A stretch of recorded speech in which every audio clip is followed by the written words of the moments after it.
Good evening, everybody. Welcome to BFI Southbank and NFT 1 and tonight's screening of Walkover, which is part of our Jerzy Skolimowski season. Beautiful artwork there. Outsiders and Exiles. How many of you were here last night for the Skolimowski masterclass?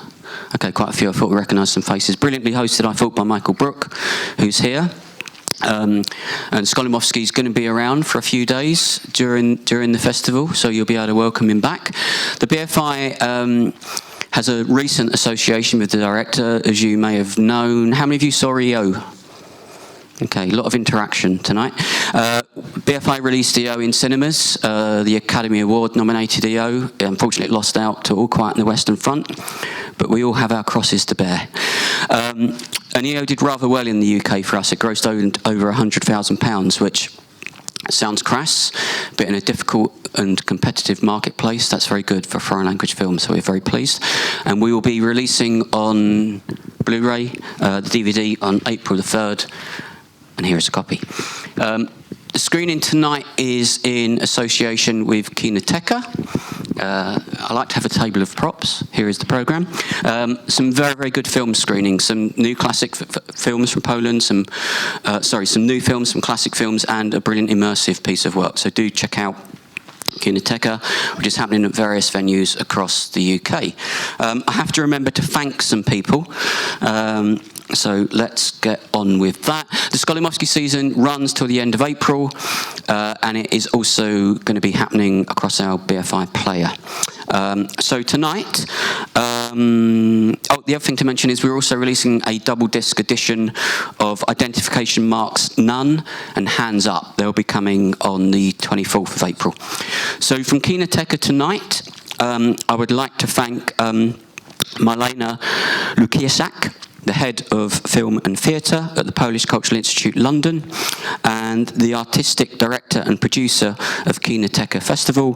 And we'd also like to thank Martina Dyzenuga, who was also here last night, who's the director of the Polish Cultural Institute. The organisation has been incredibly helpful to us in putting this season on. Jerzy isn't here at the moment, and when you have a director season, you shouldn't name your favourite film. It's like naming your favourite child. But Walkover, the film you're going to see tonight, is probably my favourite Skolimowski film. Those that heard him talk last night, it's a very visually inventive film. It's his second feature. It kind of established him as one of the kind of pioneers of the new Polish cinema movement, and it features three of the things that Skolimowski was interested in right at the outset of his career. Poetry, his own poetry features in the film. Skolimowski started as a poet. Boxing, Skolimowski was a boxer. He had 10 fights and won 5 out of 5. Not a bad track record. And it features a great jazz soundtrack. And at one point in his career, Skolimowski was also a jazz drummer who tried out for Krzysztof Kameda. So you'll enjoy the soundtrack to this film. And visually, it's incredible. How many of you are seeing Walkover for the first time? Okay, that's great. I always like it when we see a lot of hands for people seeing things for the first time. So you're very lucky. After the screening, there's going to be a Q&A with Jerzy Skolimowski, and it's hosted by Meli Modi.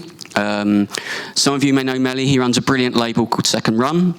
Meli has just released on Blu-ray the Wojda War trilogy of films, and he's also going to be releasing...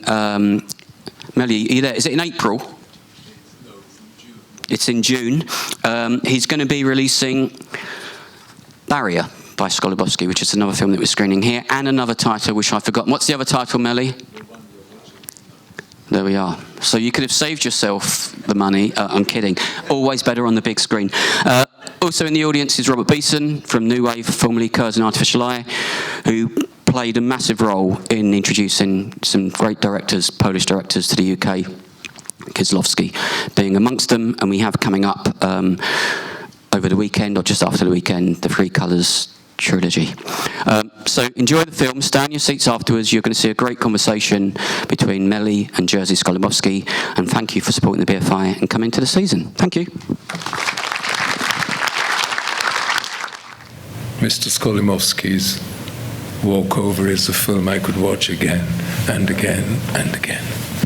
So yesterday, Mr. Skolimowski gave a wonderful in-conversation, and I think a lot of you were there for it, so I won't go through that ground again or repeat it, and maybe just drive straight in to the film, and then start off with a few questions and then open it out to the audience.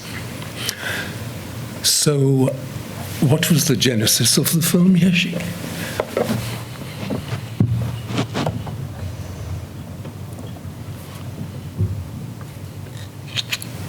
After making my diploma in the film school in Łódź, quite unexpectedly, I had the opportunity to make my first professional feature film, and that was quite unexpected chance.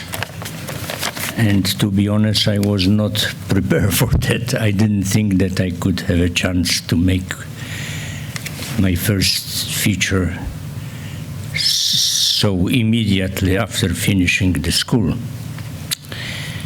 So basically I improvised a little story based on certain facts of my own life, although it's not purely autobiographical film, because there are things which of course never happened in my life, but I had a kind of fantasy about what could have happened.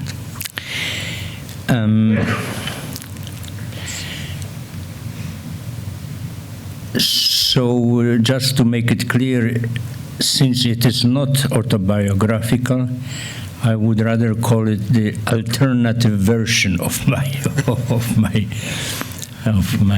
life.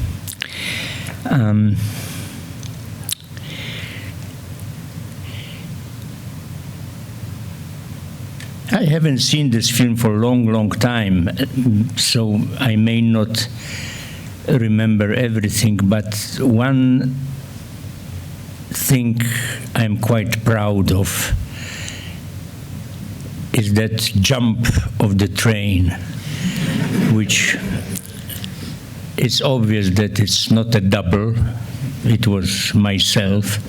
It's only one shot, one long shot. You know, the train is passing the bridge, and it takes quite a long time, I guess, nearly 2 minutes.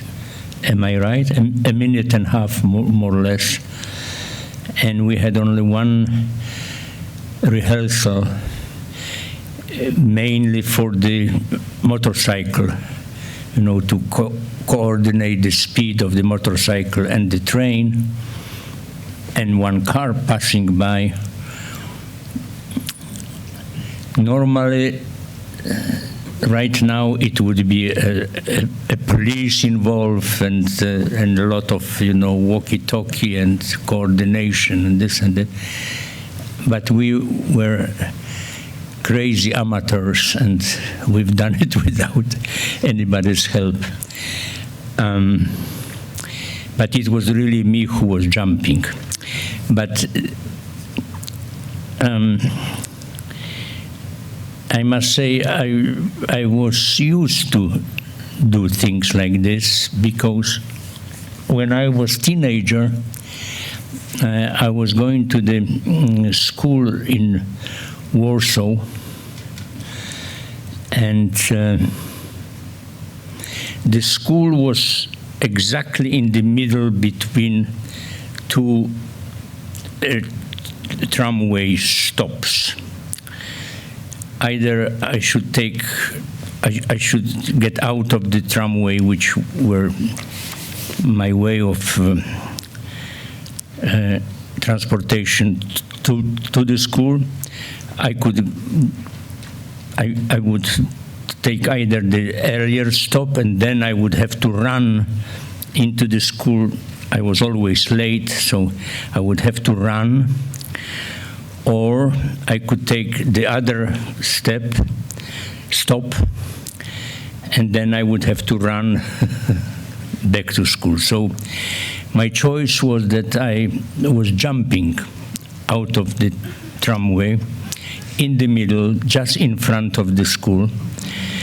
And I practiced that quite a lot. And my colleagues from the class and the windows of my class were just facing the street on which the tramway was going, and they were waiting all at the windows just to watch my jump. And it's a simple trick, you know. It's not that difficult. You have to balance your weight, and when you decide to jump out, you have to jump like throwing yourself in the back, because you know the siła odśrodkowa. Anyone speaks Polish here? The momentum, or Siła odśrodkowa. I don't know. No one speaks Polish, really? Siła odśrodkowa. Yes. Centrifugal force. Centrifugal force, yes. Okay, so you know what I mean.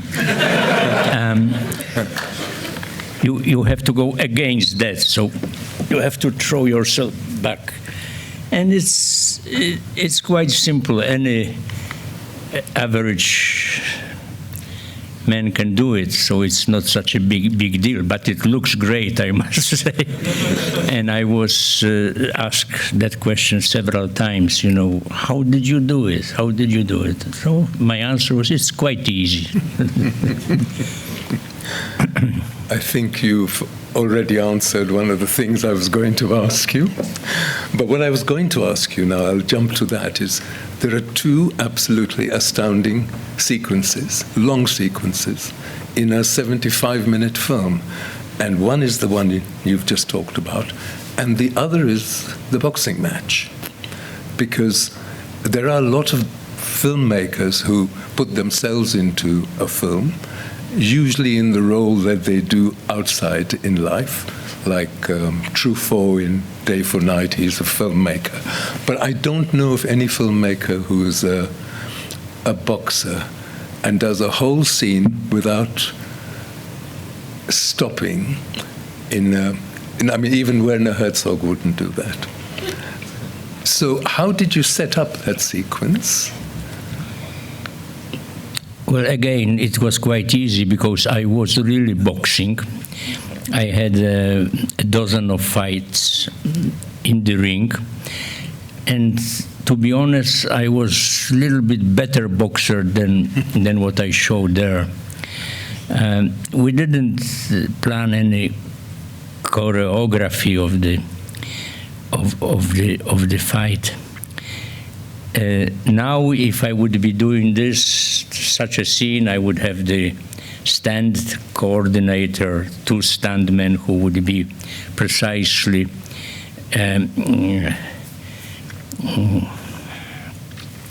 arranging the every punch, you know, and then those stuntmen would teach the actors. So first you have a double left jab, yes, and then you go into clinch and you free yourself from the clinch by the right hook, and so on and so on. And we didn't do that. My opponent, the actor, I think his name was Andrzej Herder, if I remember well, did some boxing. He never was on the real ring, but he was maybe twice or three times on the exercise for boxing. So he knew a couple of movements. So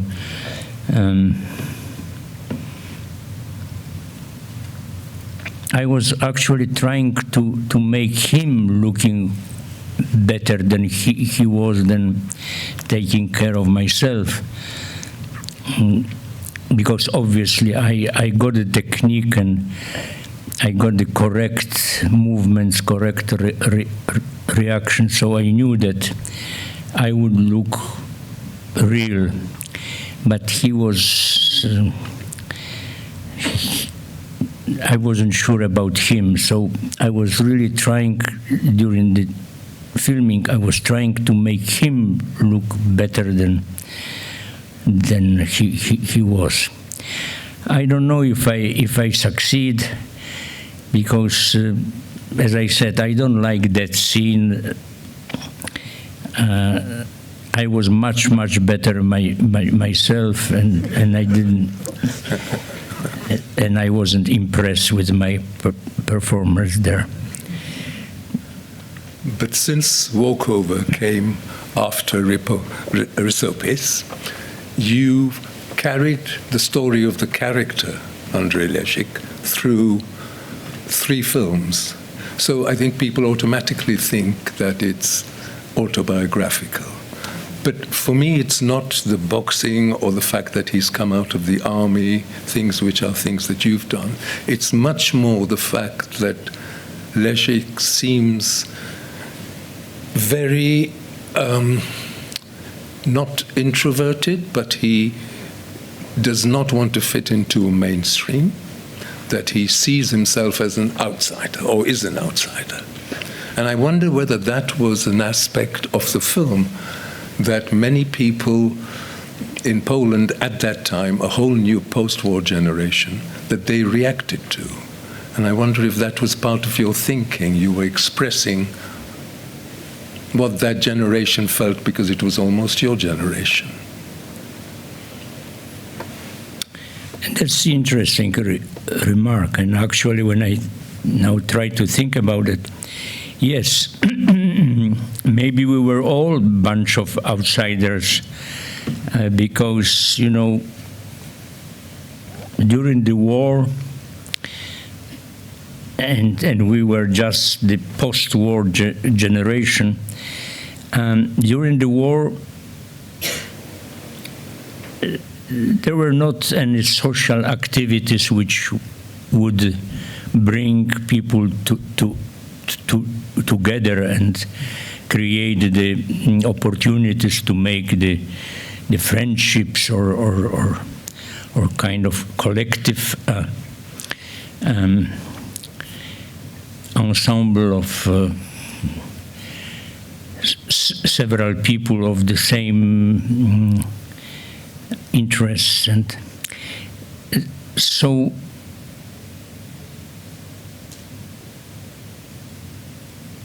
I try to remember if I have any friends at that time in my. I don't recall any.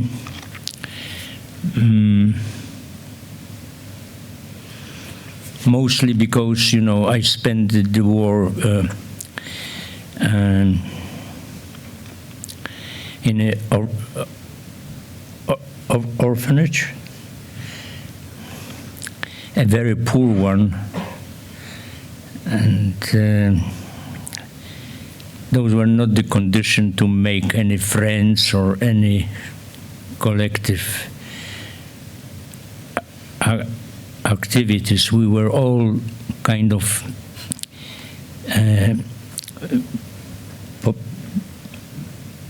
polując na okazję, żeby dorwać coś do zjedzenia.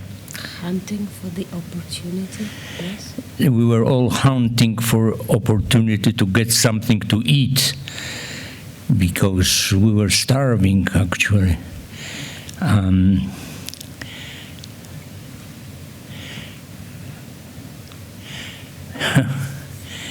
I recall one thing which is not very appetizing, but I will tell you just to give you a proof of the reality of those days. I remember when I rarely meet my mother, who was involved in her anti-Nazi activities. I remember when I was meeting her, most of the time she was checking all my clothes and finding finding lies.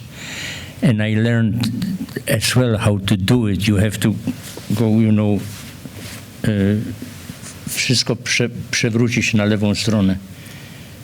Put the clothes inside out? Inside out. You have to get your clothes inside out, and then you're looking at the szwy. And you have to... Seams. And you have to open... Okay, come on, go on. Sorry for that. Please, no.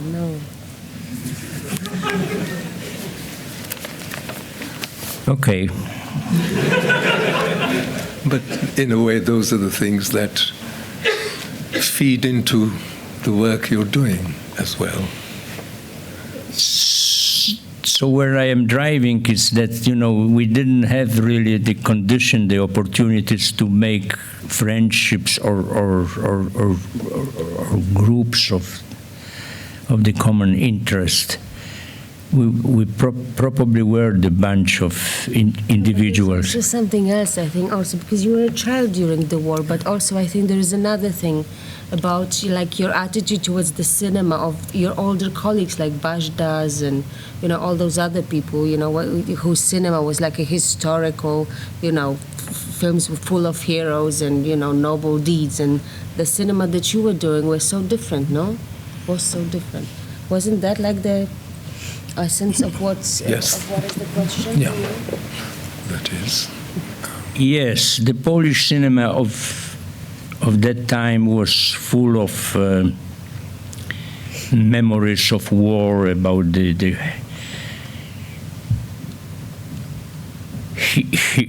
heroic actions against Nazis, and so my films were rather odd wyjątki. Exceptions, odd exceptions, dealing with the present time.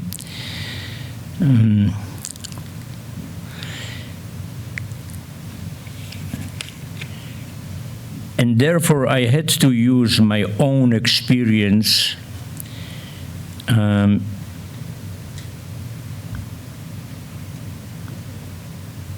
because I didn't have any other material to use.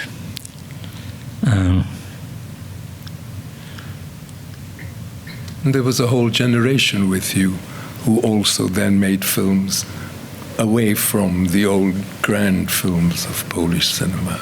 I mean, I think like people like Andrzej Żuławski, and I think they seem to have come from a different area, but at the same time as you. And I think what's remarkable about your film, Jerzy, is that you're bringing in something that they're not used to seeing.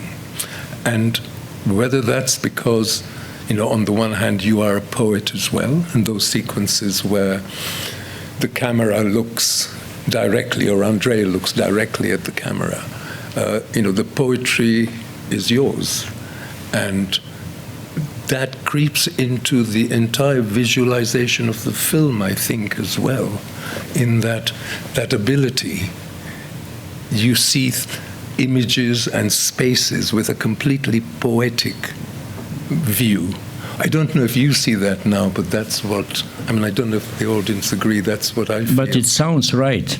Okay. Okay, good. I'm watching it in the right way then. The other thing, of course, is the language of the film. And I think most of you know that Jerzy is a lover of jazz. And to me, it's just so clear when you're watching it that the film is structured in a way where it's improvised and there's a rhythm to it. And I think that would not happen unless your connection to music and jazz was that strong. Would you say something about your love of jazz? One remark which comes to my mind is that somehow I think there was among the young filmmakers, and not only the Polish filmmakers, and not only of the Eastern Bloc, but generally the young filmmakers at that time, there was kind of unofficial competition to make the longest possible shots. And yes, I was exercising my ability in that competition.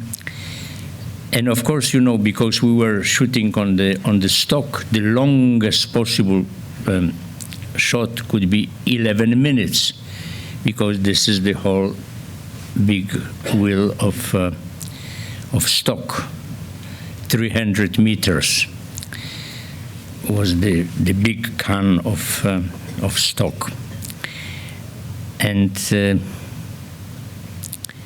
I was quite clever. And when I was choosing the stock for my film, I was always looking. Maybe there is a 302 meters. Oh, there is a 304 meters. That's my. And I got a couple of cans which were like 304, 307 meters even. So you can see the shots which were that long. But I am afraid now that it may look dull and empty, kind of just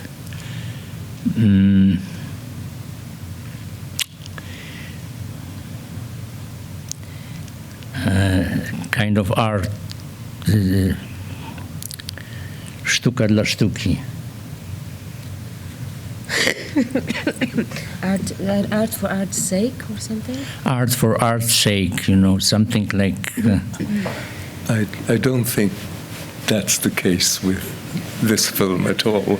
I mean, we were talking about the two sequences, the boxing match and that amazing, astounding train ride, where you've actually got the other opponent of yours on a motorcycle, and you're both in frame, and you stay with it as long as you can until you jump off. I mean, the whole thing is... No, that was fine, but those long walks, I think they might be boring, you know.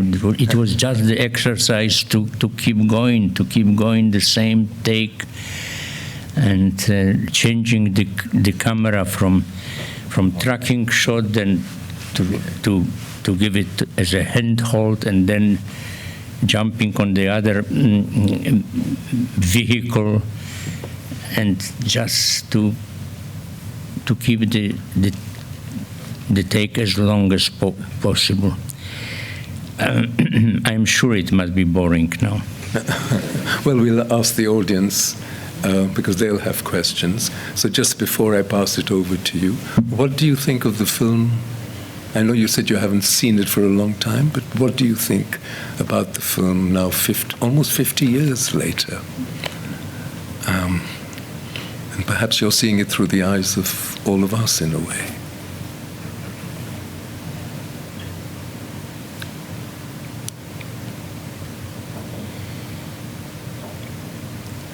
I said it in the beginning, I am proud of the jump, and the rest is doubtful, I would say.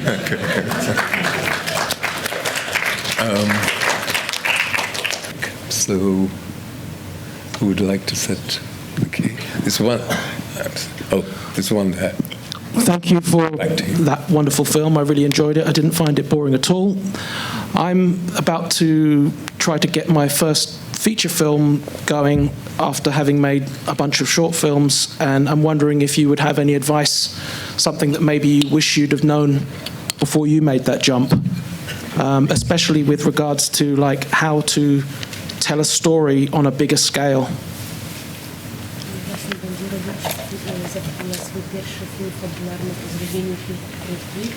Pyta, czy miałbyś jakąś radę że na przykład, czy jest coś, czego ty nie wiedziałeś, jak zaczynałeś filmy, co by mu pomogło w zrobieniu, wiesz, większego formatu? Jakaś rada przed pierwszym filmem?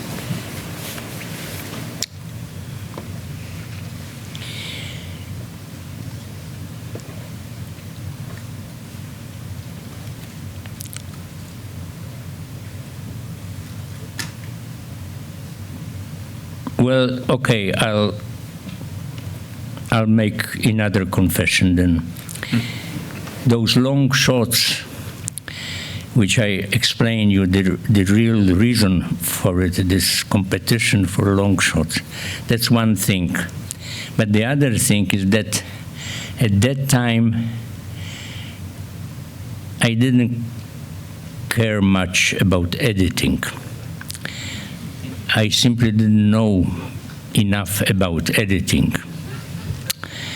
And the editing in a movie is a rather basic thing. So I wasn't professionally ready to make a movie.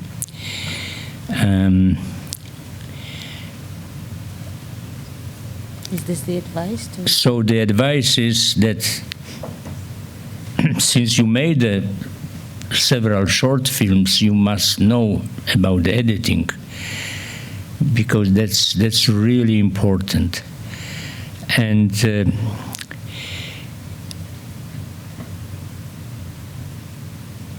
do remember, please, that the film which you have in mind in your head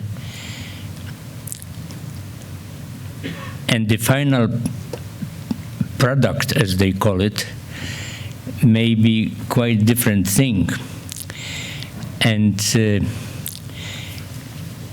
be ready for it, that certain things will not follow what you have in mind and what you have written in the script. That maybe there would be necessity of dropping the scene completely or cutting it somewhere. And always have in mind that you have to secure yourself with kind of building bridges in between the sequences, in between the scenes, because the final shape may surprise you. So you have to have some material which would be cleverly conceived to fulfill the eventual gaps or lack of continuity. But you probably already know that from making the shorts, so I guess if you feel that you're ready to make your first feature, then I can only say good luck. And hopefully we will see you here soon with your film. That's like a masterclass on editing in one question. I'm afraid we seem to have only time for one more question. So there's the gentleman there. Thank you. I was wondering about screenwriting and also improvisation. The film we just watched seems to be paying very much respect to the spaces with camera movements and also like those long scenes, of course. I was wondering how much was the space considered while writing, and how much improvisation there was on the shooting.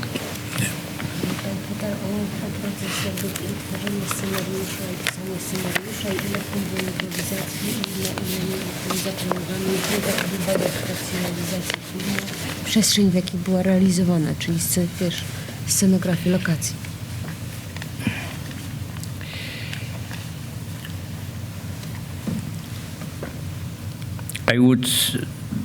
It would be much easier for me to answer this question based on my latest films, not the one which I made over 50 years ago and I haven't seen for several years, because I honestly don't remember what was written and what was improvised.